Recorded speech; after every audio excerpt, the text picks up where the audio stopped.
Leaders of the ruling alliance have intensified parleys to settle remaining details of the government equation.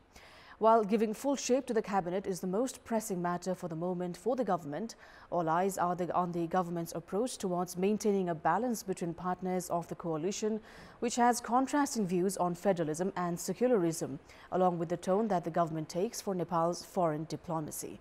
Good morning, I'm Sarah Sapsanamma. Let's begin with the headlines of the hour. Ruling coalition partners to discuss on settling details of government equation today. Rashtriya Prajatantra Party set with its conditions.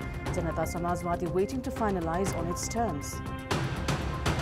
Government apathy towards flood victims continues. Cold winter worsens living condition for over 800 families temporarily living around Karnali River.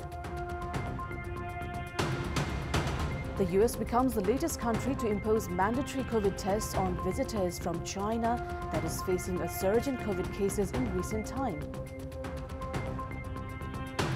And Erling Haaland surpasses Lionel Messi to break more records as Manchester City wins over Leeds to climb to the second spot of the English Premier League.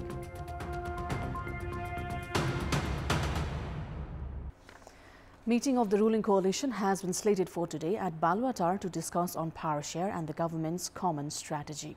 The meeting of the seven-party ruling alliance is dwelling on positions including vice president, deputy speaker and federal and provincial ministries. Despite the formation of the government under the leadership of CPN Maoist Centre Chair Pushpa Kamal Dahal 4 days ago, share of other positions is yet to be concluded. While CPN UML is to have the president post, an unofficial consensus is understood to have been reached regarding Maoist Centre holding the designation of the vice president.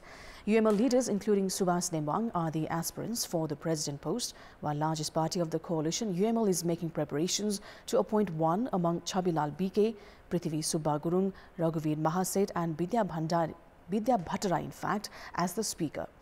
Meanwhile, ministries and governors of 7 provinces are also yet to be decided. Discussions are underway regarding UML leading 4 provinces with 2 for Maoist Centre, while Janata Samajwadi Party and Janamat are taking turns to lead Madhesh province. According to the Prime Minister's Secretariat, preparations are underway to give a full shape to the cabinet of the Council of Ministers before the Parliament session on 9th of January. Now, Janata Samajwadi Party has chosen Ram Sahaya Prasad Yadav as its parliamentary party leader. Yadav, who won House of Representatives election from Bara Constituency 2, was chosen for the post unopposed. Yadav is also close to party chair Upendra Yadav. Federal Council Chair Ashok Rai and lawmaker duo Rajkishore Yadav and Nawal Kishore Shah too had expressed their aspiration to be parliamentary party leader. However, only Ram Sahaya Yadav had fielded his candidacy for the post yesterday. Yadav, who has also served as party's general secretary, began his political career in the 90s from Sadbhavana Party. He was also one of the founding members of the Madheshi Rights Forum and was active during the Madhesh movement. The party has called for its political committee meeting on 2nd and 3rd of January to decide on its details of its participation in the government. The Sekhar Koirala-led group has demanded an extraordinary General Assembly during the Central Committee meeting of Nepali Congress called for 6th of January. A meeting held at the contact office of Koirala in Balwatar has decided to demand an extraordinary General Convention at the Central Committee meeting. The meeting concluded that Nepali Congress had lost the opportunity of leading the federal and provincial governments because of the failure of the party's leadership. The meeting has also delved into piling pressure on the party leadership to take the ownership of the failure in losing the opportunity of forming the government and selection of the parliamentary party leader in provinces. Dissatisfaction has increased in Nepali Congress as the party, despite being the largest of the new parliament, has been cornered as the opposition. Party President Sherbadu Dewa is facing sharp criticisms with demands of his resignation from the party's parliamentary leader. Now, at a time when parties of the new ruling coalition are busy working on figuring out power share, challenges are likely to surface for them at the parliament. With the largest party of the new parliament, Nepali Congress, in the opposition, and the ruling coalition including parties with contrasting political ideologies and principles, parliament operation is likely to face several complications. Unexpected change in political equations led to largest party of the lower house, Nepali Congress, being cornered as the opposition. Third party CPN Maoist Centre is leading the government with the support of second CPN UML alongside Rashtra Swatantra Party among others in the coalition. However, it is likely to be difficult for the coalition to ensure balance among parties with contrasting ideologies in the House. With parties in the ruling coalition divided on national issues including republicanism, federalism, secularism and monarchy, the government faces a tough road ahead in maintaining its majority at the parliament. The precedent of failure in ensuring sound operation of the parliament, even with a two-third majority, and polarizations inside the erstwhile Nepal Communist Party is quite fresh. Of the registered 153 bills in the previous term of the parliament, only 101 were endorsed as laws. With the impeachment motion against Cholendra Samsher J.B. Rana and significant bills including citizenship amendment, federal civil service and management of police also at zero level, procedures ahead for formation of laws hold significance at the parliament. It is the responsibility of the government to ensure efficient operation of the parliament, and therefore the path ahead for parliamentary proceedings will depend on the balance of the ruling coalition with contrasting ideologies and principles. President Vidyadevi Bhandari has appointed Advocate Dinmani Pokhrel as the Attorney General. According to the Office of the President, Pokhrel has been appointed as the Attorney General on the recommendation of the Prime Minister Pushpakamal Dahal. A resident of Jhimruk Rural Municipality, Ward number 4 of Bhutan, Pokhrel is a legal practitioner close to CPN Maoist Centre. Attorney General is considered the chief legal advisor to the government. More than 800 landless families and flood victims temporarily living in Karnali riverside and forest have been compelled to spend the harsh winter in poor conditions as the government's indifference towards resettling them to safer locations continues. The issue of relocation of victims of disasters and distribution of land certificates has been raised every once in a while. However, the government has yet to make substantial difference for the victims living in Dai Lake. Many of the Badi and Dalit community people of Dai Lake's Artpiece municipality that were displaced due to incessant rainfall last monsoon have been compelled to spend cold winter nights under temporary shelters made out of tarpaulins. Apart from the dip in temperatures, the victims say they've been living in fear of forest animals.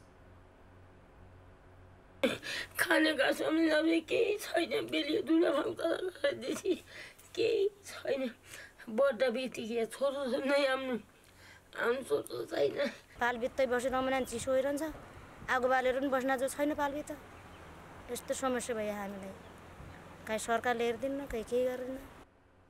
As the temperatures continue to drop, victims living in the makeshift shelters have been falling sick, and to make matters worse for them, there are no hospitals around to seek for medical support. बुढाहरु पनि बिरामी भइरहेका छन् sir बस्नु भन्ने बात छैन राम्रो म चाहिँ बिरामी छिन् अद्ध मान्छे केरौं बाबु यहाँ उपचार गर्न नपाइकनै मरेका छन् उपचार गर्ने ठाउँ छैन मरेका छन्. The victims say leaders and local representatives have committed of addressing their problems. However, changes have been long due. Now, layers of black topping are added in the major road sections of Kathmandu Valley every year. However, neither the road department nor the local levels have paid attention towards the condition of traffic lights and zebra crossings, among other basic road infrastructures. In addition to these factors, accidents are also increasing as vehicle drivers and pedestrians ignore traffic rules. In addition to these factors, accidents are also increasing as vehicle drivers and pedestrians tend to ignore the traffic rules. Thousands of pedestrians and vehicles move through the capital's Tinkune, most appearing in a rush to cross the roads while vehicles speed through the road section. The absence of a zebra cross has led to an increase in the number of accidents. According to Metropolitan Traffic Police, a total of 1,101 accidents were reported inside Kathmandu Valley in the past 6 months alone. Of them, 493 were related to two-wheelers or motorcycles, where 26 pedestrians lost their lives. Zebra crossings and overhead bridges are often ignored by pedestrians themselves, while vehicles ignore the pedestrians even when they use the zebra crossings. More than 75% of accidents are caused by the carelessness of vehicle drivers, while accidents have also been attributed to pedestrians' carelessness. In this context, in our Public Voice segment, we've asked people in several provinces what they think of the risk faced by pedestrians while using the zebra crossings. Let's take a look at what they had to say.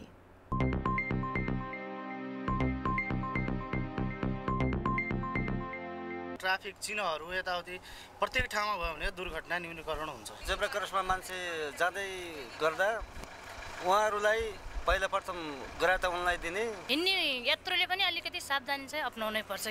आकाशे पोल किन प्रयोग गर्ने भन्ने किसिमका सचेतनाहरु जगाउन एकदमै आवश्यक छ। बढ्दो सवारी साधनहरु, बाटोको साँघुरोता,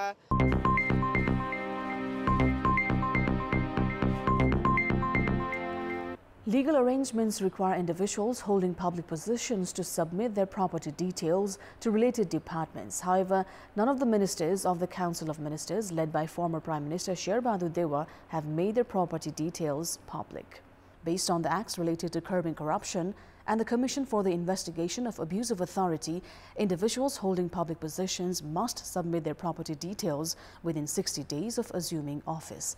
Such individuals should ethically make their property details public. However, former Prime Minister Dewa and the members of his cabinet failed to exhibit such discipline to ensure good governance. Government officials are required to update their property details annually, and such information is made public when required as well. However, political leaders who keep promising good governance themselves fail to deliver in this regard. The newly formed government has also made such assurances for good governance and development. Despite such an announcement, Prime Minister Pushpa Kamal Dahal and his cabinet members are yet to make their property details public. It's time now for our segment Public Pulse, where you text us with your opinion. The question is, what is needed to make financial details of those in public positions transparent? Your options are A, ethical responsibility, B, legal provisions, and C, public pressure. The voting is on. Type NEWS, select your option A, B, or C, and send it to 34001 to share your opinion with us. Let's move on to the international update.